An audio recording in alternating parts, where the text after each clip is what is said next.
Well, good morning. We're here on podcast, live podcast here at the MRWA studios. I'm here with Mary West Calcagno. Calcagno. I know her as Mary.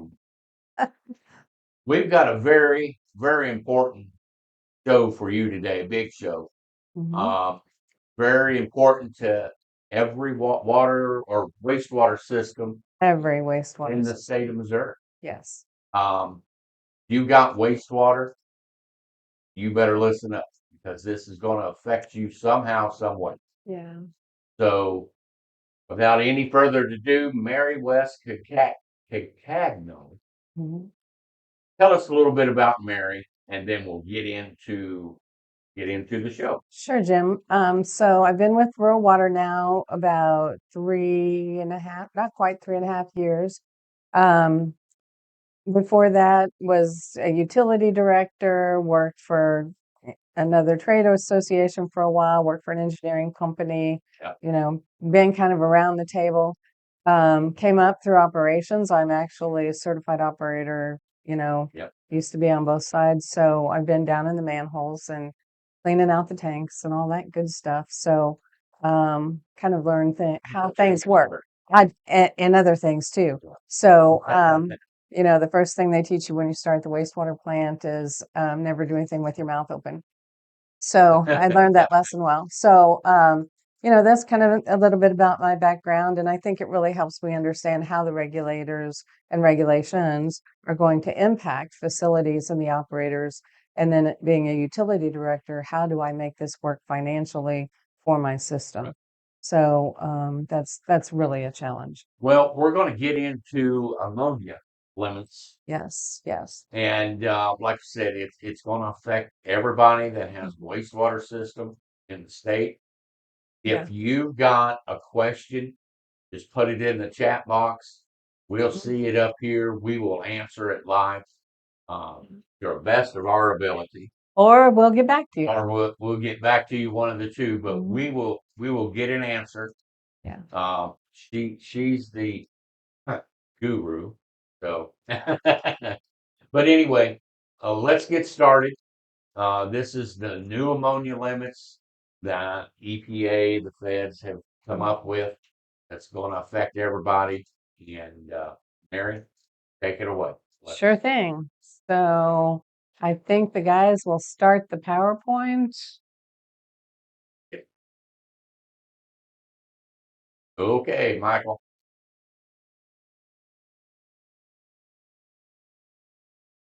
There All we go. right. Okay, so today we're talking about variances and compliance pathways. DNR is getting ready to adopt new ammonia regulations for the protection of mussels and snails in the state of Missouri. So, you know, it's they are sensitive little creatures apparently, and they don't like ammonia very well. And so EPA came up with this recommendation back in 2013. The state of Missouri has delayed implementing this for a while now, and they feel like this is the best time to do that, given the potential for some flexibility in the rule under the current administration.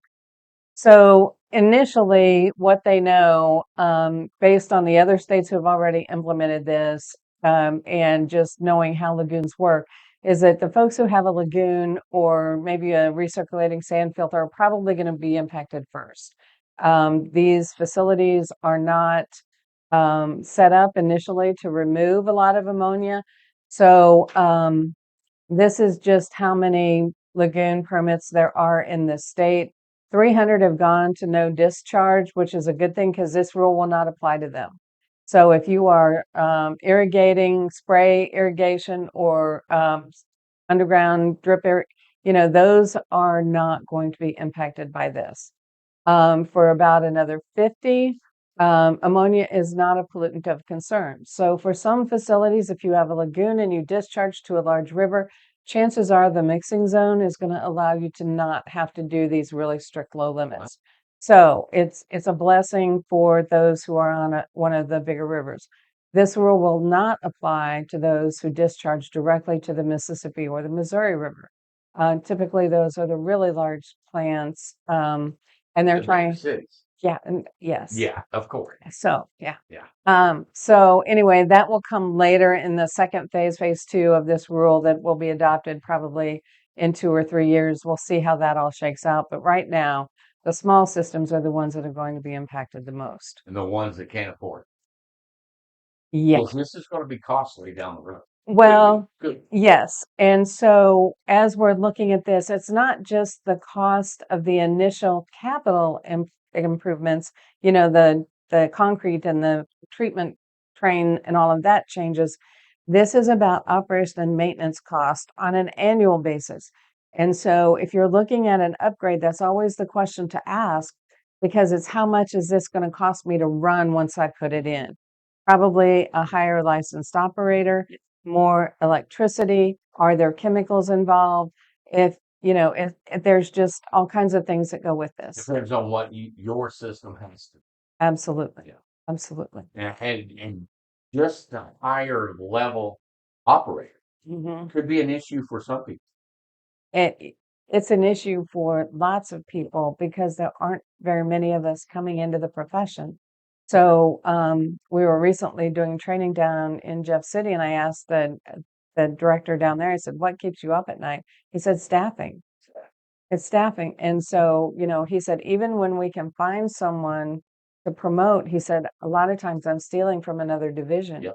Or I'm stealing them from a smaller community around us. So, the numbers aren't growing of operators. They're just moving around as they get more experience and a higher certification. And the small towns just simply cannot compete on price. They just can't compete on the salaries. Right. If that operator does have a license or gets the license, chances are, especially around my small town, the bigger towns or the Army base will take, Right. because they can afford to pay them a really good salary And benefits. and benefits. Yeah. So, Yeah. yeah. It's a challenge. So it's going to be not just the operations. It just kind of opens the book on everything else. Yes. Operations, maintenance, everything. And the one thing that I will tell people as the engineers do the cost estimates for the operations and maintenance is you want to look at the electricity rate that they are using. Oh, yeah. Because if you take the kilowatt hours, they can calculate that pretty well. But in some parts of the state, the electric providers are asking for a 30% rate increase. So if you build that into that future cost, that plus what you have existing, then that really makes a difference. Okay. So this just kind of outlines what Jim and I have been talking about how much the potential could be to upgrade your facility. So DNR put this chart together, and just, based on the size of the discharge, what is your design flow, the calculated costs. Obviously, the bigger the facility, the higher the cost. And then down in the bottom chart is this annual O&M cost. So this is what we're talking about. And when you look down, I don't know if you guys can see the whole slide. I can't. But the improved O&M for some of these facilities, hundreds of thousands of dollars a year. When we were going through the ARPA stuff, I went into a city and she showed me the engineering report that had been done and that they had submitted with the ARPA application. And I looked at it and I said, do you realize that what they're proposing is going to cost you $130,000 a year O&M? She said, what? What? Didn't have a clue. Didn't have no idea. So please ask that question. Okay, so this EPA put out, it's called the Slices tool, and small lagoon compliance economic. It's economic, yeah. Anyway, what it is a way to assess your community, a bunch of communities all at the same time, to figure out what the type of system you have now, what is your current cost for wastewater treatment and transmission in your community, with the economic data from the Census Bureau. Plus, they compared two upgrades. One is an oxidation ditch and one is a sequential batch reactor, an SBR. So this is how they figure out for all of the cities in Missouri that have lagoons. This is what they're finding, if the impact of the upgrade plus the O&M is a substantial impact for your community. So this way, it allows the regulators to figure out in a big batch, basically the census of all the lagoons in the state, and it ranks them as substantial impact. Those they know that it's not affordable for them to do this upgrade. There's insufficient information. Usually that's because the census match wasn't correct. If you have a 2-word city name like Fairview or High Hill or, something like that, that this tool would pick up the first word, not the second one. So we have to go in and put that in, and then it populates the rest of the fields. It's just a matter of going in and figuring out why the insufficient information exists. Then there is impact unclear. That is the one where there are some, this picked up like school districts and other public facilities like that, but they don't have ratepayers. So what is the impact for that? How do they figure that out? We don't do that here at Rural Water, but this tool does identify those. And then for the green folks, the not likely to be substantial, typically those are areas that have a higher median household income, and so they can afford NEPA's mine to do the upgrades. So there are 180 substantial impact facilities, 100 insufficient information. So we've been going through those, and we find many of those do have substantial impact, and the impact unclear. There are just a few that we're working on. For the substantial impact communities, 13 are already no discharge. 1 has an active construction permit to address the ammonia criteria. 27 folks are in enforcement. That's, well, no, they were violating the 2009 ammonia standard. They have not caught up even with the last ammonia regulation. And so now you pile this new one on top of that, they're just going to be further under. So 9 have a facility, a construction permit to address the current ammonia criteria. In some cases, I find that the engineer has planned for potentially that additional ammonia removal. Not all engineers have done that. And honestly, it's a cost factor because that additional removal does cost money. So the complete list is available on the website, on DNR's website. And what we will do when we post the video for the recording later, we can attach this, so that put these links in so that you can find those. The other thing to do is you can get a hold of us here at Rural Water, and we'll help. Yep. Of the 100 facilities, 6 are already no discharge. So those we don't have to worry about. 25 are in enforcement. 94 facilities potentially eligible there. Oops. On the 10, 3 are no discharge. 1 has a construction permit, so there are probably 6 on that list that are potentially eligible. Some facilities are on more than one list. I think it's because they have more than one, a lot of towns have more than one lagoon, because this part of town runs to this. Yeah. Yeah, and this one goes to that one. So, for facilities that have more than one discharge, that gets kind of interesting. They are looking at as I said, the recirculating sand filters, other treatment plants.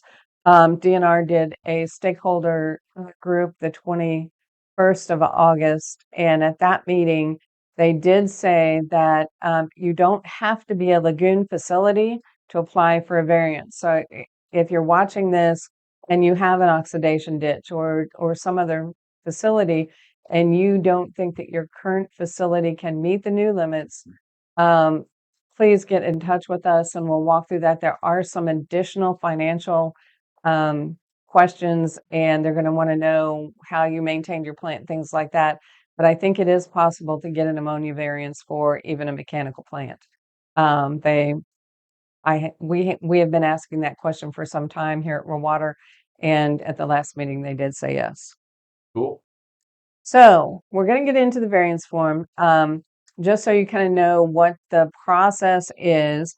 It's not extremely burdensome. It does take some time, and as we go see it through it, you'll see how that works. So So would you suggest, if they don't really know, go ahead and fill this form out? Or well, the ones that are sitting there going, well, we don't really know, should we go ahead and get can I use variance? your city Sure. as an example? Sure. Okay. Sure thing. So Crocker has an oxidation ditch, and we know that it needs upgrades. And the question was, is ammonia one of the issues that they're going to have to deal with?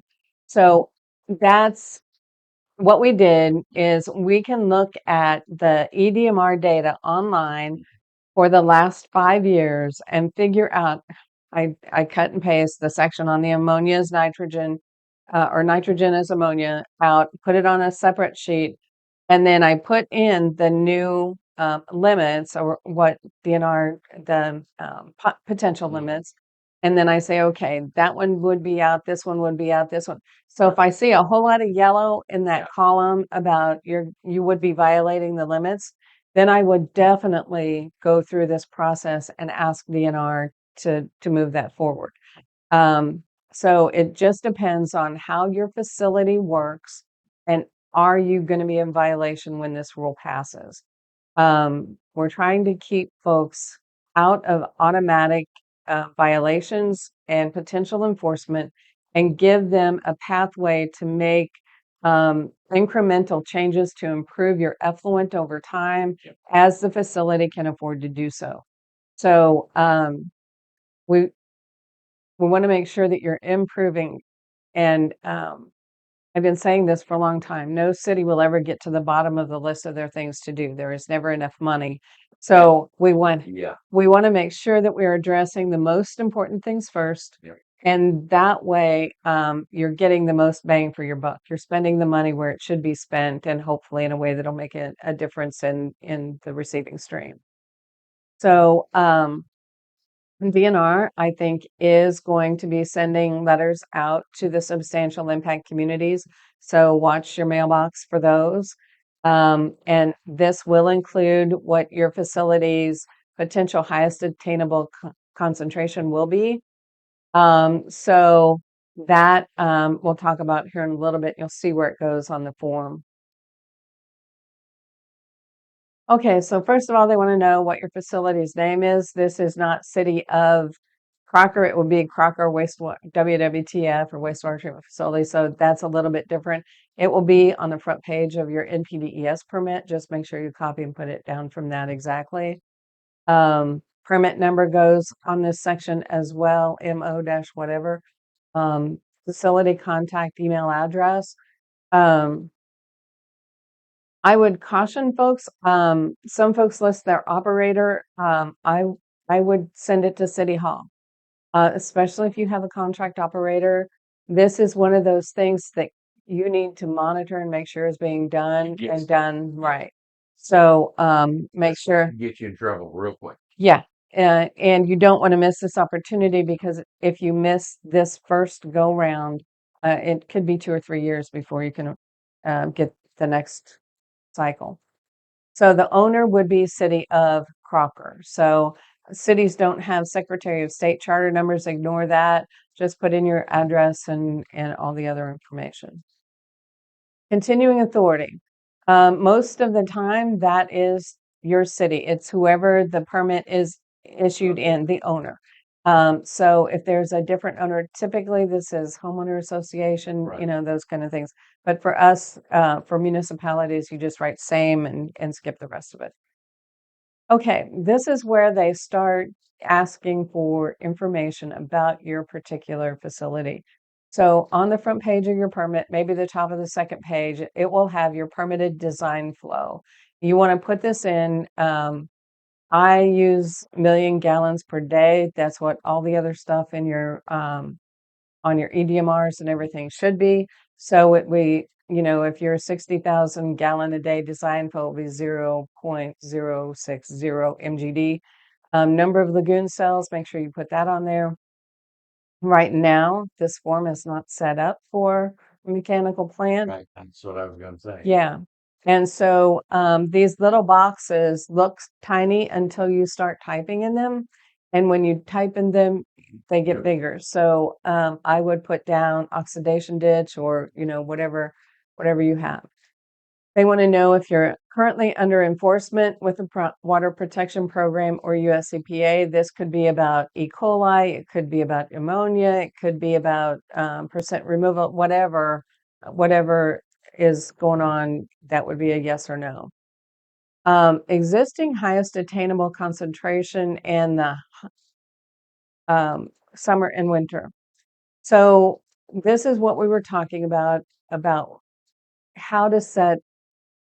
What is a variance? So a variance is the ability for DNR to write your permit at something other than what the water quality standards currently would require. So it is it's not a free pass by any stretch of the imagination, but it is a way to set the limits in your permit at a level that you can reasonably achieve while you're moving forward. So HAC is highest attainable concentration, um, which is confusing to me because as an operator, that meant I could put more BOD out in the stream. Yeah. Yeah, and that's not what this is. It's actually the highest attainable condition. So that means that of all of your data for the last 5 years, they will set your limit at the 99th percentile. What that means is the limit that they set will be a number that you can meet 99% of the time. And I have seen DNR just sent us last week the list of the majority of these facilities and what their HACs will be. And the difference is astonishing. Um, you might be at a 3.1 now, and we're seeing some, like 14, 19 milligrams per liter. So it just depends on what your history has been, how well you've been removing ammonia in the past. Um, the better you've done, it's kind of punishing good behavior, but the better you've done in the past, even though you might have been slightly over, the lower your HAC is going to be, just because they know that you can meet that limit. You can't, it's called backsliding. You can't get worse on purpose. So that's the caveat. Um, does the facility have pretreatment program or industrial contributors? So what is an industrial contributor? An industrial contributor is a categorical user that would be like a metal finisher or, someone like that who is required. That's why we have zinc limits and, things like that in our sewer use ordinance. But most communities are likely to have no industrial user. They may have a significant industrial user. The difference is a significant industrial user is someone who uses 25% of the hydraulic capacity or the flow to your facility, or 25% of the organic capacity. So if they're contributing a lot of BOD or suspended solids or ammonia, then they may be a significant industrial user. So we want to track those because that's a whole permitting issue also. So are you currently under an existing schedule of compliance for ammonia? Many of the folks were at one time when this 2009 criteria was adopted. That schedule of compliance for many systems has run out, probably in their last permit cycle. Once it runs out, it cannot be extended. If you still have an a schedule of compliance that you'll have a table A2 that shows the ammonia limits that you have to meet at that point. If you still have that table A2 and you've not passed that date that it takes effect, it is possible to extend your schedule of compliance. You have to request that. It's done on the same form as your permit renewal. You just check the box that says that you want to modify your permit, and then we go through and fill out that for the extension of the schedule of compliance. What that does, if you're able to do that, is it gives time so I like to have more than one pathway to compliance. So your schedule of compliance is one that will give you that additional time potentially. And then the variance application, as it works through the approval process, eventually may be better, but at least the schedule of compliance will give you time that you're not in non-compliance in the meantime. So if you have that option, I recommend you take it. Buys you a little time before you really have to, Yeah. one, spend the money Mm. or get a contractor or An engineer. Yeah. engineer in there to see what you're going to have. Yeah. So, And that reminds me, Jim, this variance application does not require an engineer to complete this. If you have an engineer that you're already working with, they probably are able to do this by all means. But you don't have to go out. go out and buy it. No, you don't have to Pay for retain. one to do Exactly. this. Exactly. So, But okay. right now, though, if you're listening and you're a city clerk or administrator, mayor, or board member, and you've got questions on this, you can definitely ask the questions. But you need to get with your operator and say, hey, Hmm. where are we at with this? Yeah. Have you even started on this? If not, you probably better get with Mary first and Hmm. see where you're at on the list. Right. But it's important. So we're gonna have to get started on it if you haven't already. Hmm. So Not getting an ammonia variance and trying to meet the new limits for many systems is a multi-million-dollar process. yeah. And so there are other things in your community that will also help with this, taking care of your collection system, those kinds of things. But it non-compliance is not where you want to be. It's just not. EPA, you attract EPA's attention if you're in significant non-compliance for 3 or 4 consecutive quarters. They're starting to watch that more closely, and we've seen some really wonky things come out when EPA gets involved in enforcement. Well, like our problem, well, one of the problems is the I-9 Hmm. is our Hmm. so it's a lot of different things. You were talking about um manufacturers and this and that. Now there's quite a few, I'm gonna say up around Cuba and that area, they have a lot of pre-treatment facilities Yes. that they use. And this can affect them real quick and real fast. Absolutely. And if you are a community that has a lot of industrial contributors, you need to sit down and talk with those industrial contributors. You should already know if you've got a pretreatment program, what they're discharging to you. But what I will say is that depending on what kind of upgrade you go to, what they're doing, how does that impact you? I've seen some engineering reports that they noted that an industry was in town, but the engineer didn't do any sampling, didn't know anything about it was, let's just fix it all at the lagoon or at the plant. And the most expensive treatment for an industrial problem is at your plant because you're treating, instead of maybe 50,000 gallons a month or even 200,000 gallons a month, it's still cheaper than what you're getting at the facility. So it's a matter of scale. Okay, so then they want to know how many connections you have in your community, residential, commercial, domestic is like, oh, post office or somebody, they've got a few people in the office, but the only thing they do is make coffee and use the restroom. Right. That's commercial domestic. Industrial non-domestic is someone that's doing something in your community that is contributing either higher organic load or flow, or is that categorical user. Um, if you're not part of a sewer district, just ignore J. If they You would fill out either I or J, not both. Your existing user rate. This is the rate for 5,000 gallons of flow in your community. So make sure that you calculate what that rate is.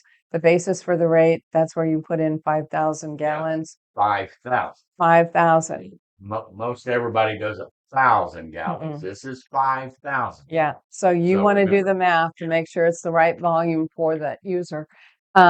And the reason for that is because there's a federal financial affordability guidance document.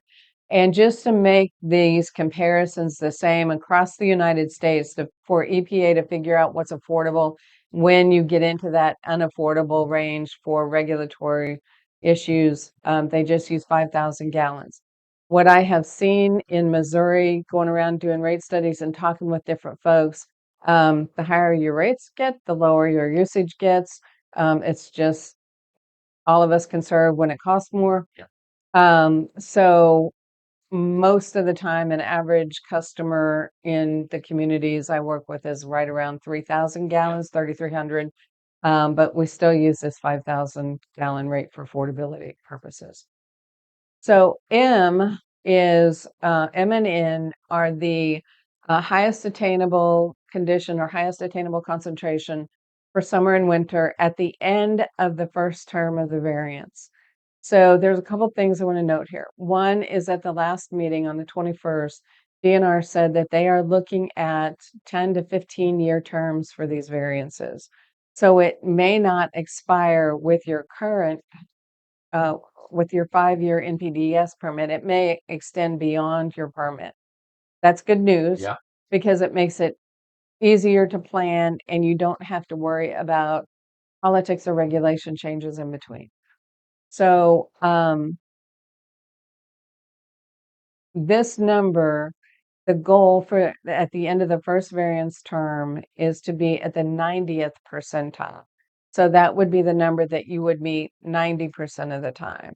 And it's calculated on this first 5-year period that we're talking about.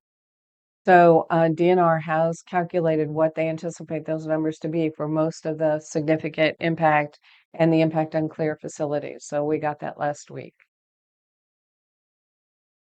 Okay, receiving A water. little good news. Uh, A little good yeah, news. and if you want to know what your potential the initial and projected numbers are, we can get that to you pretty quickly. Just send us an email and I'll send you that information and it doesn't take very long Well, to you pull can up look the them data. up pretty quick Hmm. and tell them what Yes or they're no? at. Yeah. Right. Yeah.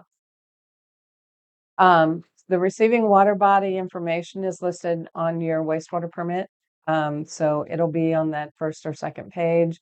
Receiving water body is the name of the stream, like Coon Creek or tributary to Coon Creek, whatever. First classified water body is listed as first classified water body on the permit. And then the first classified water body identification number is on the third line. So that's pretty basic information.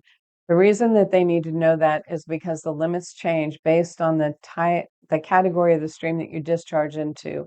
Most of the lagoons that I have been working on discharge to a Class C stream, which are the streams that do not have any flow or permanent pools except for our discharge. So those are the ones where the limits are the lowest, unfortunately. Um, Alternatives analysis, this is where we start looking at the costs. So this is where um, we can start figuring out based on the census data how much an oxidation ditch is, how much an SBR would be, and the tool actually breaks it down into capital cost as well as your annual O&M. So you put the annual debt service in plus the annual O&M, and that gives you the total cost of the project. Then you add in the cost of your current expenses for your system. So because you still have to work on I&I, you still have to have operators, you still have to do, run the plant and all of those kind of things. It's not just the new facilities or the new improvements. So you add all of those up, that's the estimated cost, and then they want to know, is it feasible or not? Many times it's no, too expensive, Yeah. or the irrigation, no discharge option. There are some facilities where either the topography, there's no way to Yeah. get it from point A to A point point B. B without a lot. Right. So we go through that as We well. can look at that too. Was Mhm. we've got some acreage fairly close to us that and we own, and that was one of the things. Hey, can we do this? And the cost was like, Mhm. holy cows! Yeah. You got to watch that. And if you have an I&I problem, Yeah, that creates a bigger problem problem. because you have to have a certain amount of storage. And if you've got a lot of I&I, then that just makes that hole in ground bigger. Yeah. Yeah. So this is what it looks like when you start putting some of those numbers in. There they've listed the total capital cost, annual capital. So that's what your debt service is, annual O&M, that's the operation and maintenance. In this example, they have not added back in the existing operation and maintenance of their system. So actually, um, it's not just the $600,000 a year. There's probably some additional costs that they have already. Yeah. So we do make sure that we add that back in when we fill out the forms. Okay, so this is the part that gets a little bit more hands-on. The rest of it is just data. Mm-hmm. This is where you need to start planning and thinking about what do we need to do to help our system be better. They ask for what you're going to do and when you're going to do it. That's the two things. So when I start working on these with the city, I ask them, do they have a budget number in mind that they think they can meet?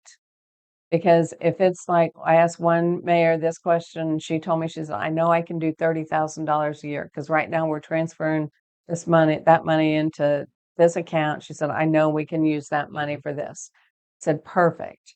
So that went on the bottom of this form. Here's our budget, $30,000 a year. So, we can work on manholes. We can sludge judge the lagoon. We can do manhole inspections. We can start some CCTV work. There's certain things you start eating the elephant a bite at a time, and you work that through in the process.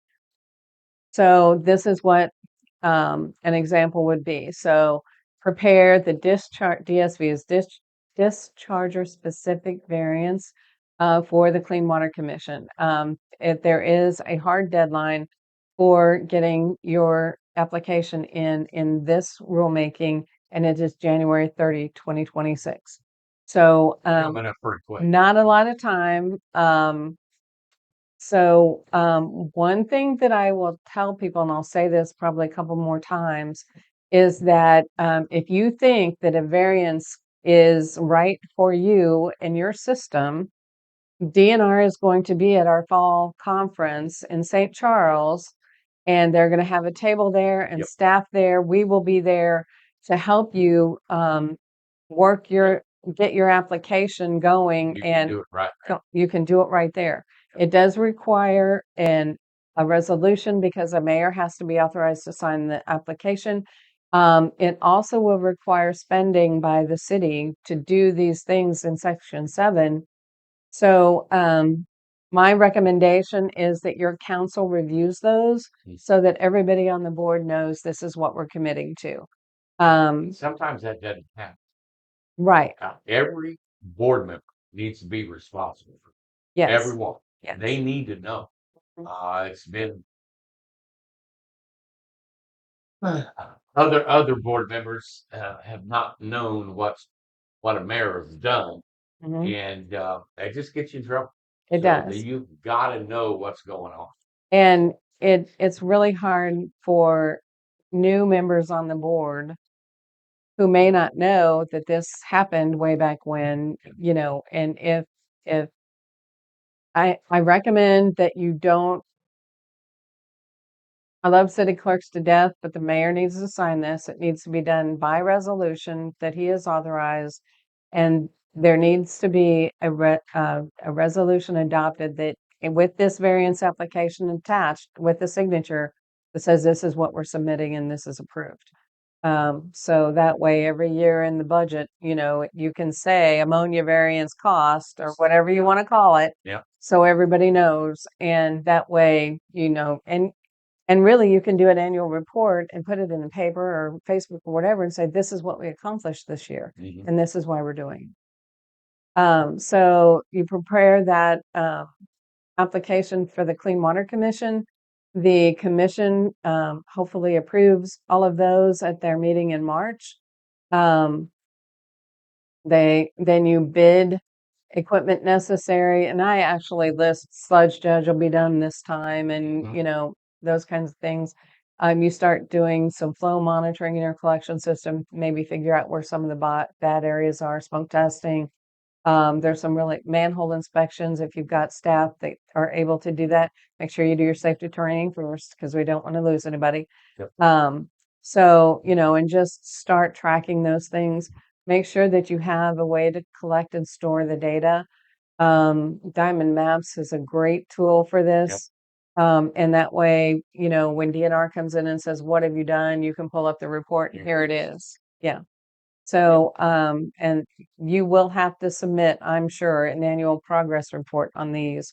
So that would be That's crucial. that's what we're doing. I go back to us, but because we're smack dab in the middle of this deep. So um diamond maps, all of our manholes that's on there, inspecting our manholes and going through, and there's notes on there, there's you put Mhm. pictures on there, how you upgraded those Mhm. manholes, how you upgraded those mains, Yes. lines, Even when you jet and clean the jet and lines. clean. Yeah, You absolutely. camera them, take a picture of that. Hmm. And that's already there. That could go on there, Hmm. and as a report and say, yes, DNR, here it is. We've done this, this, and this. Right. It's all right here. Spot repairs, Yes. anything like that. If you required a property owner, if their laterals dropped down in the main and you made them go back and fix it, Yep. you can keep track of that. Yep. So, record keeping. Don't forget the record Yeah. keeping piece. Yeah. All right. So then, there are some facilities, as I said, that have been asked to do some additional financial affordability legwork to prove that they can't afford, or it is a significant burden for them to upgrade to meet these new rules. And so there's um, a number of ways. The slices tool that is the initial sorter of everyone. ILT is individual lagoon tool. I have used that tool for mechanical plants also, even though they're not a lagoon, because upgrading to an oxidation ditch or an SBR, those costs are pretty much the same. I will tell you, right now I have 3 systems on my um, radar that I'm working with that their mechanical plants are basically in total failure. What do you do if you have a mechanical plant that isn't working? That is a big dollar, big dollar cost. And don't really know yet what the answer to that is in the small towns. Um, what I will tell you, and please hear this, that it's all about doing your routine maintenance and fixing things when they break, because if you wait until everything's broken, um, your community is really going to be at the wrong end of that measuring stick. It's really, really a challenge at that point. So anyway, economic evaluations. So we can run some of those. It depends on median household income. for the state of Missouri during the 2020 census. Well, many states, Yeah. the 2020 census kind of was all messed up because of COVID. And so, what the Census Bureau has said is that those numbers, particularly in rural areas, were underrepresented in the response. And so, if you look at that median household income for your community, it's on the census website, pretty easy to find. If it makes you scratch your head and say, "Well, I wonder where those people live," then maybe you might want to do an income survey for your community. There's a couple different ways to go about that to get that information, but you need to make sure that that's right because affordability, one of the biggest pieces is where are your rates in relation to the median household income. And if your median household income is 55 or $60,000 a year, that's a pretty high dollar sewer bill at 2%. Right. So you don't want to put it there if that's not where the community is. Um, the EPA is working to expand the coverage for facilities under 10,000 gallons per day. Those are the really, really small systems. So we'll see how that all works. And we talked about the schools and such. Okay, and then here's where the mayor would sign name, title, date, all of that good stuff. So I want to make sure that people read this because don't just sign it.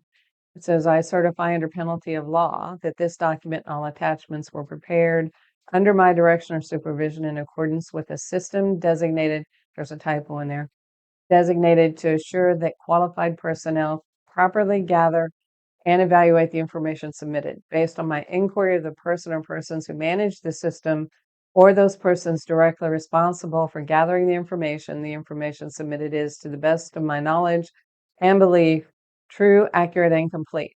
I am aware that there are significant penalties for submitting false information, including the possibility of fines and imprisonment.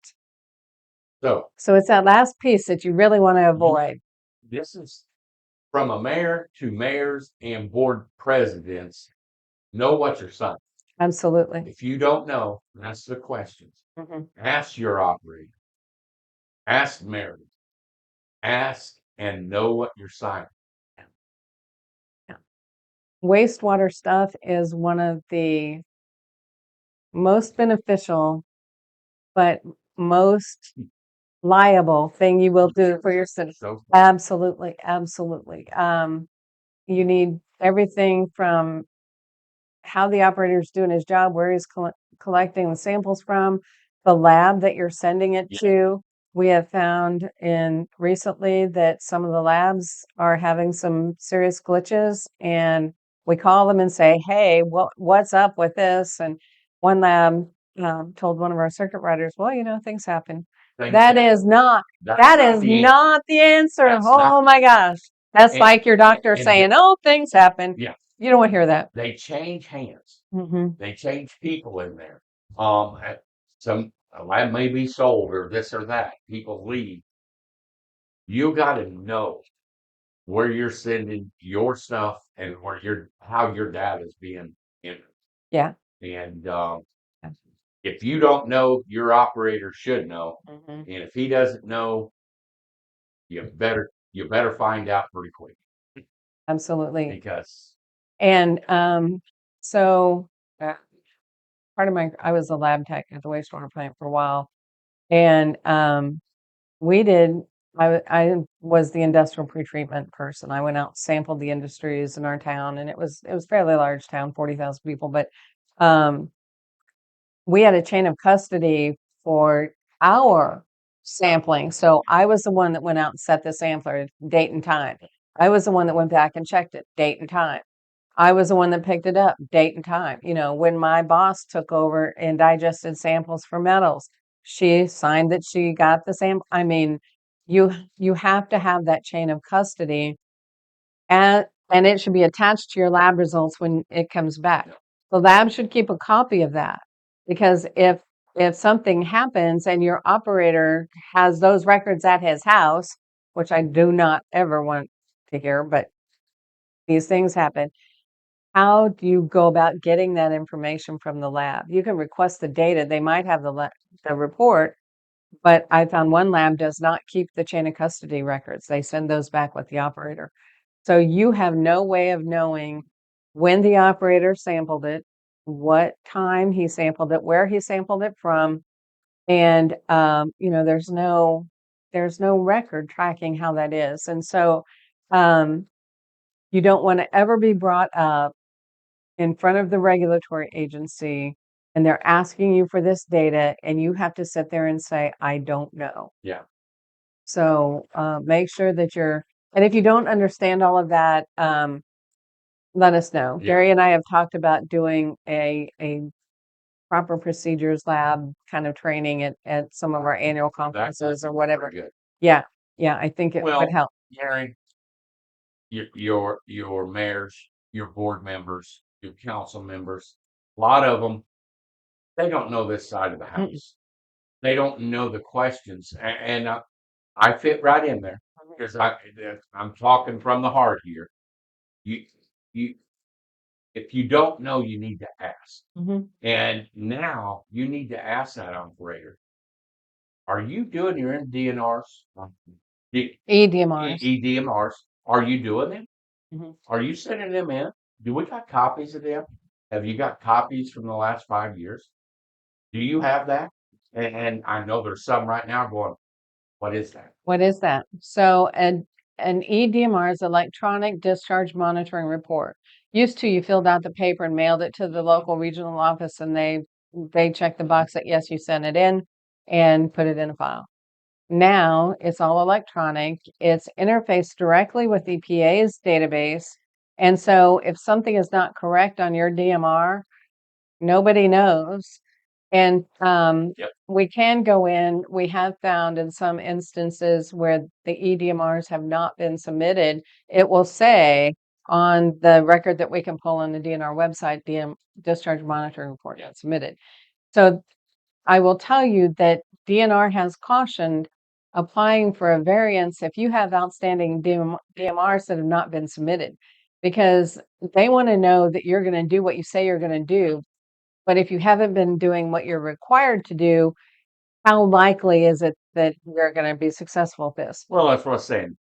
You're responsible, mayors, council, board Mhm. members, board president. You're responsible. You are the responsible party.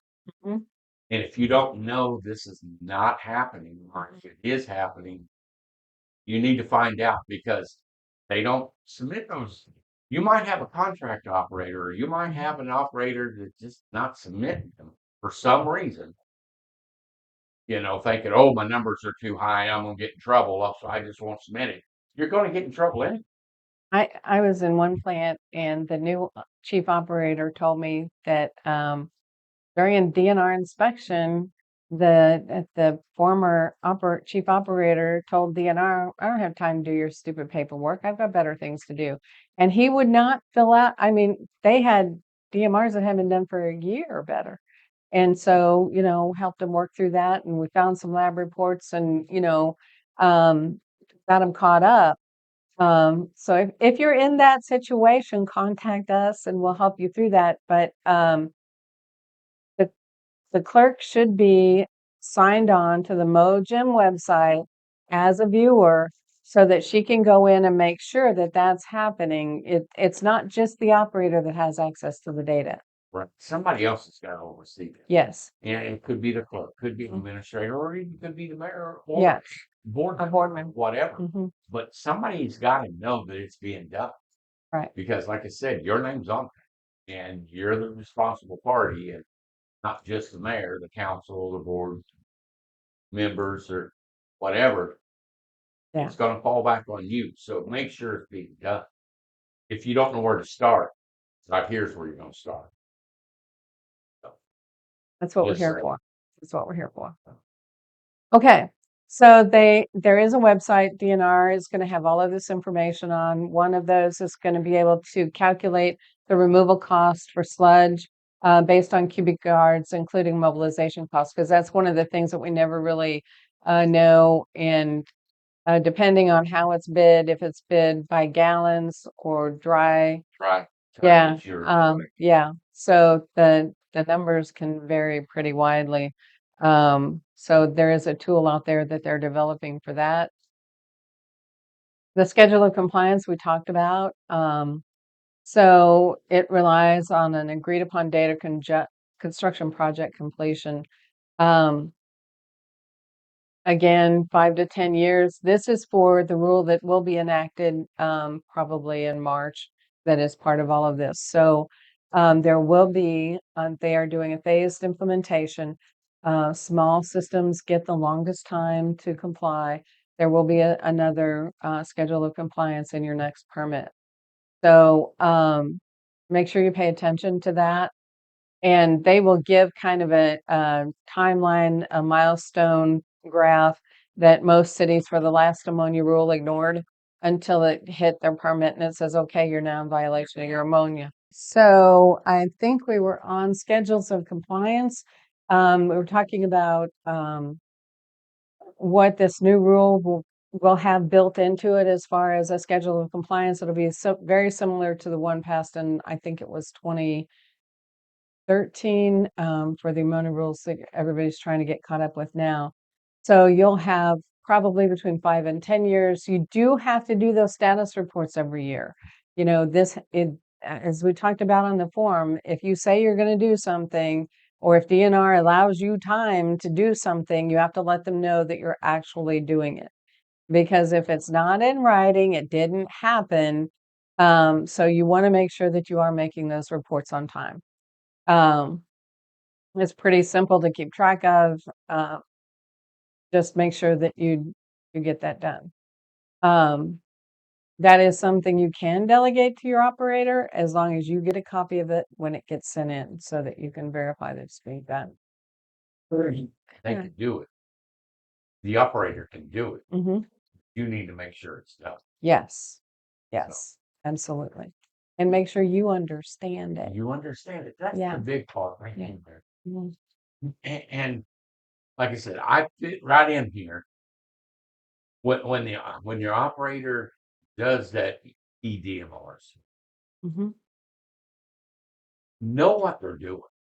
Ask them. They do that every month. Yeah. Ask them. Say, hey, did we do this? And hey, what's the numbers? Where are we at? Make me understand this a little bit better. I'd like to understand it so I can help you. That's that. And especially if you have a contract. So all wastewater people, all drinking water people should be making a board report every month. This is what we did this month. This is how our numbers look. This is what we've got going on. We've got a pump out and lift station, blah, blah, blah. This is what it's going to cost. You know, all of that needs to go up to the city council level. Not because you want them to micromanage, but because they're the people who control the purse strings. And if they don't know what's going on in your system until the point where you're in non-compliance, you've got all these things that have fallen apart. Now it's a big budget number and it makes everybody look bad. And then the council and the mayor or board member and board president are sitting there going, why? How did we get here? No, not really overseeing.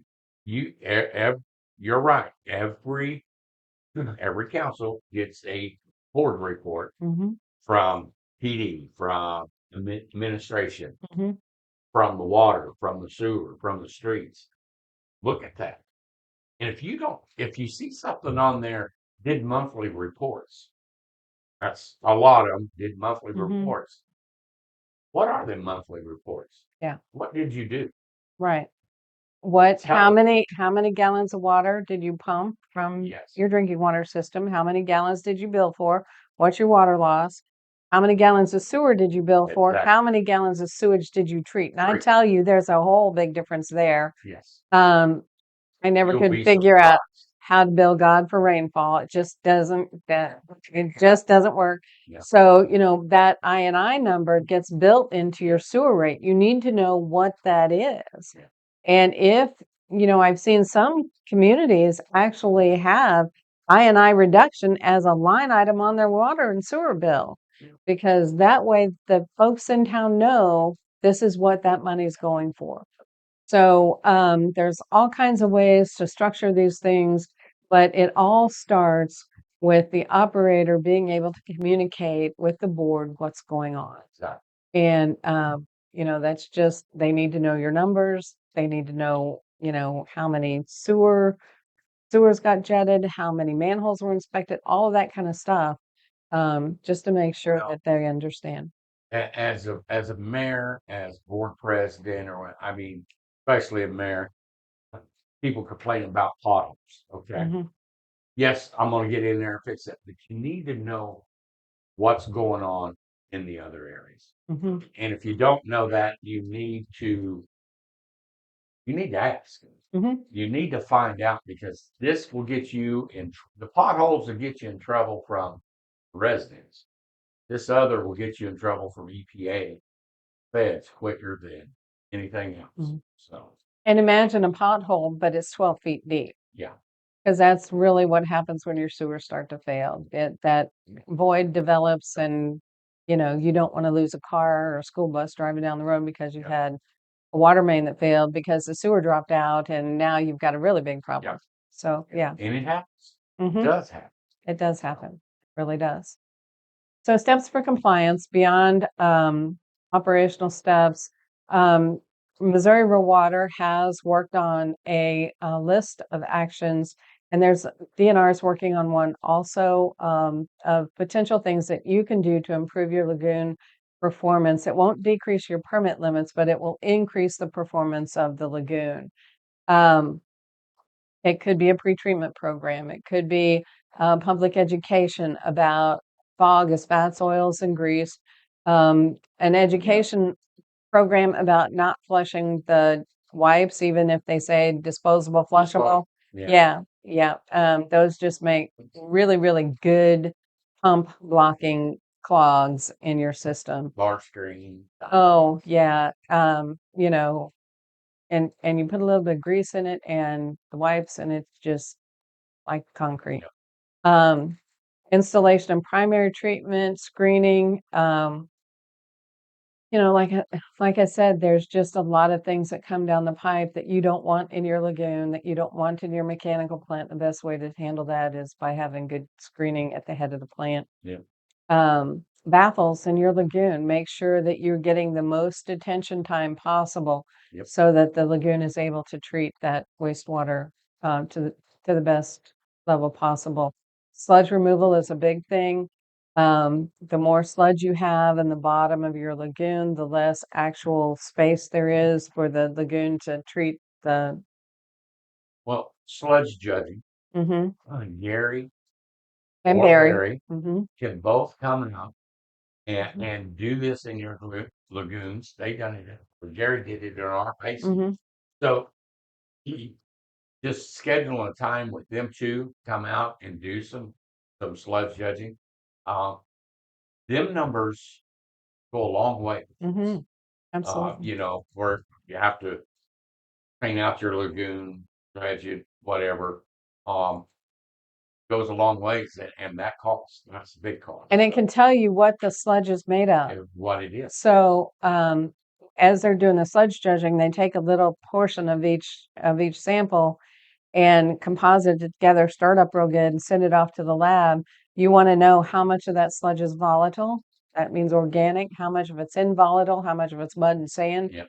Because the mud and sand stuff has to be removed physically. So figure out what that ratio is, and are biologics an option, or are you going to have to go with physical removal? And then you get into discussions about where do we take it and what do we do with it and all of that good stuff. Yep. So most facilities probably have a disinfection requirement these days.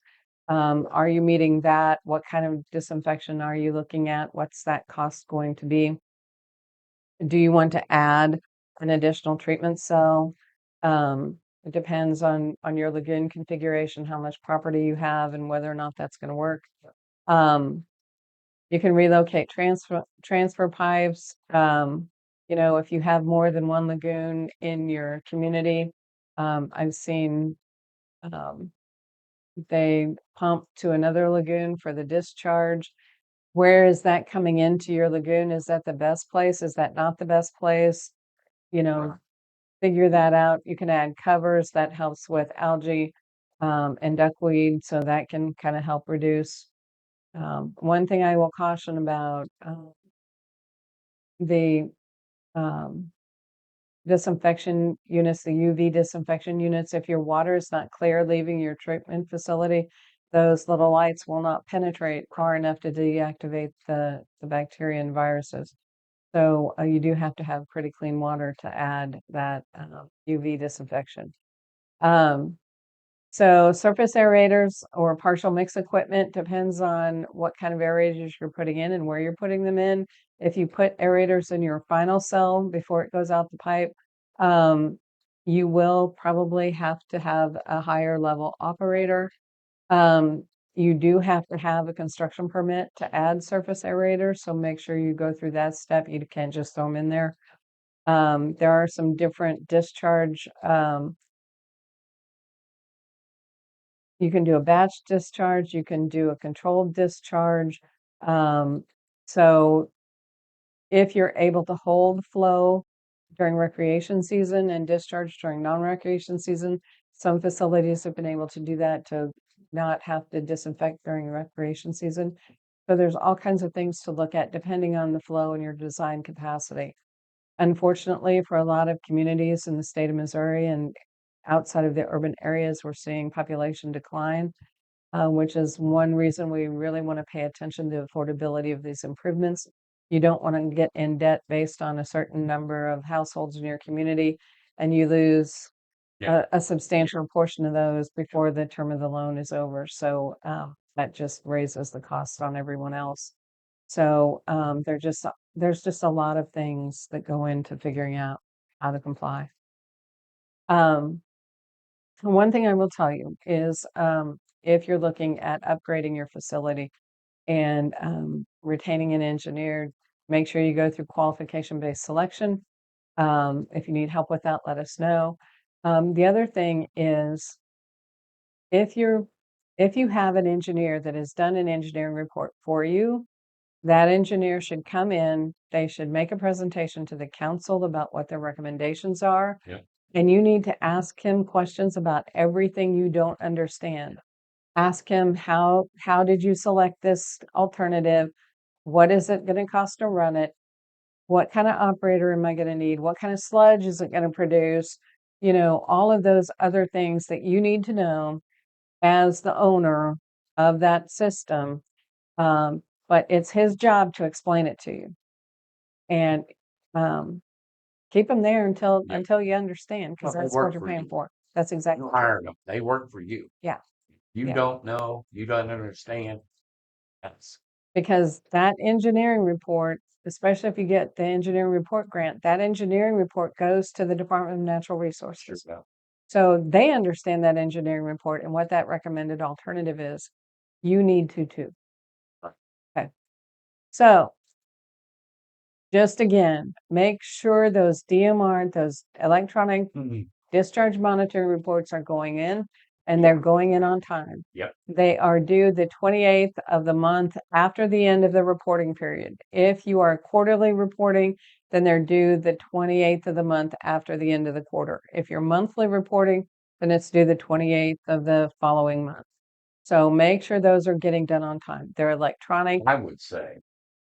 I noticed there's a lot of city clerks on here. There's mayors on here. Ask the question at your next board meeting. Ask that question to that operator. Hey, are you getting those reports in every month? Are you getting them in by the 28th? What's the results of it? Have we ever seen? Have you ever seen? Mm-hmm. Ask. You might be surprised. Yeah. And trust but verify. Yeah. Go in and look at the EDMR data. And you know, if you guys will respond back that you want us to do another one of these about the monthly reporting or sampling and all of that kind of stuff, Yep. we'd be happy to put that together for you all. Because it really, really is key to make sure that is an easy step that you should be able to do almost in your sleep by this point, and it's not worth it to be in non-compliance for not reporting. Get you in non-compliance just like that. Oh, you bet. Yeah. So you need to know. And the operators, there's a lot of they're good operators out there, and they do this every month, and they know what they're doing. But you might get one that not doing it, and you need to know. I'm just saying. And I haven't met many operators that love paperwork. That's right.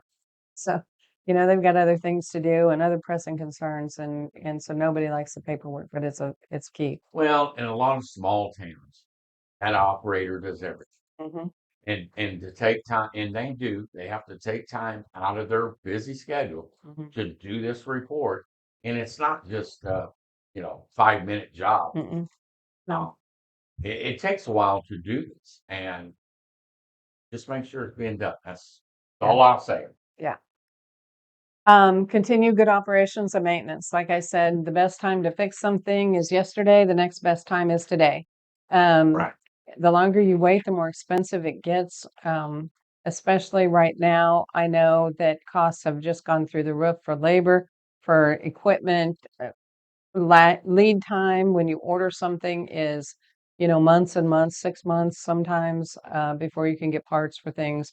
So, make sure you're addressing those issues as they come up. Um, and if you can't right now, then develop a plan for how you get to where you can.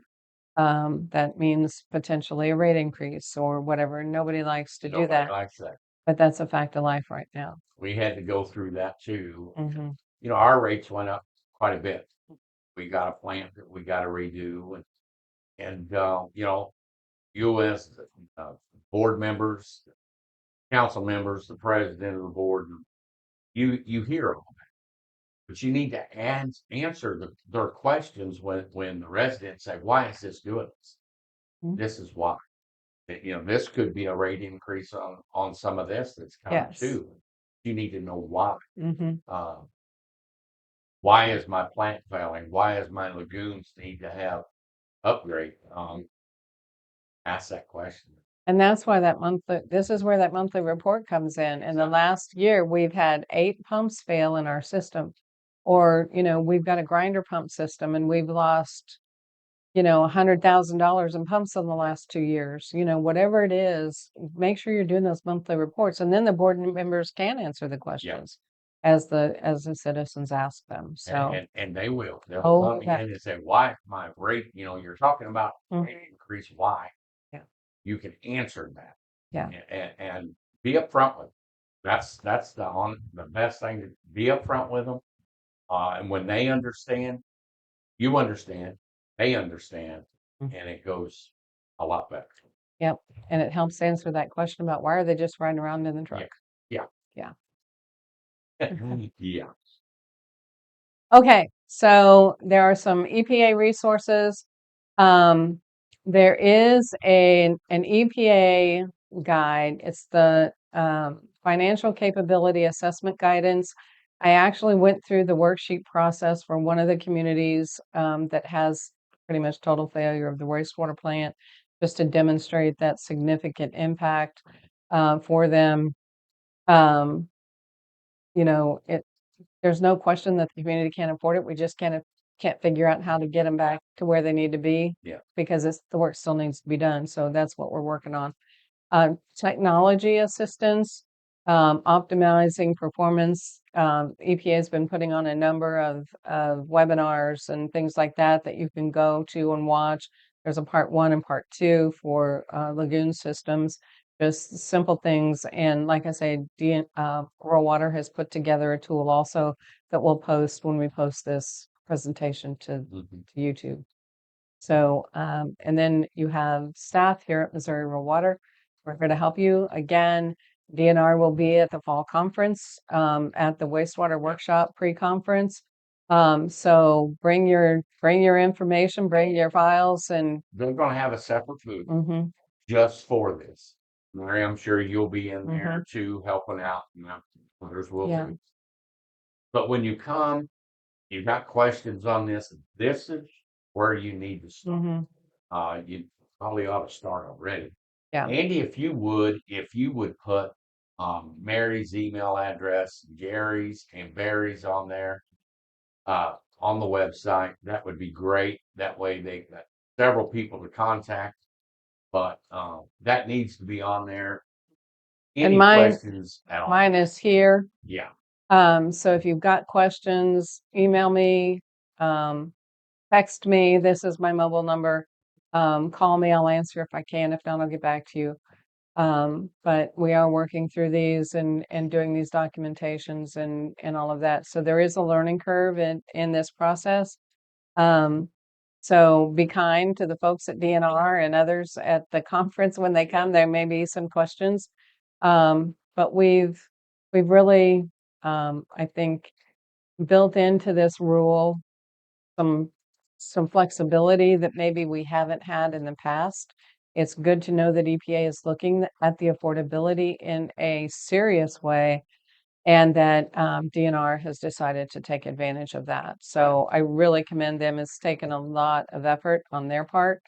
Um, and I hope that this is a good sign for things going forward. Right. Andy's put some Gary's and Barry's up there. There's Mary's. Gary, Barry, Mary. Hey, all he Very, needs very a much. Larry, right? Yeah, But anyway, the contact information is up there. Um, City clerks, I know there's quite a few on here right now. You may not understand this. I know it's not in your cup of tea here, but ask questions.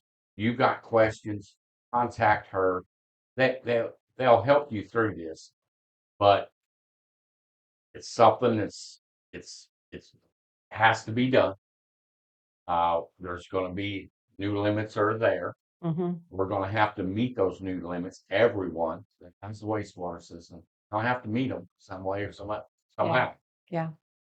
And like I said earlier in the show, starting the show, this could be costly to some. Very costly. Um, some it may not, you may just have to change what you're doing and some maintenance, this and that. Mm. But uh, a lot of it's going to be costly, and we're here to help with that. I know is there going to be funds for this DNR or For the EPA? ammonia Yeah, is it upgrades. going to have any kind of? I Not that don't I know. have heard of. I haven't. Um, That's you know, we hear at the federal level that EPA's budget is getting cut a lot. The SRF program, the State Revolving Fund for both drinking water and wastewater, initially was set up that eventually it would be self-funded, that EPA and the feds would capitalize that in the beginning, but as people paid things back and paid interest, then that would be, the an money. ongoing self-sustaining program. And that's not the way they've done that. So we don't know if we're looking at that now. If so, what does that look like? Um, So systems may be on their own. Quite a few of them will be on their own. Pay for this mhm, somehow, some way. Be rates, or you get a loan from somebody else. mhm, But um, yeah. you The you could state be on the hook. the state revolving loan fund will still exist. It's just the grant portion for the affordability grants, those may not be available. For 2026, if you apply before March 1st of 2026, there is still going to be some grant money available.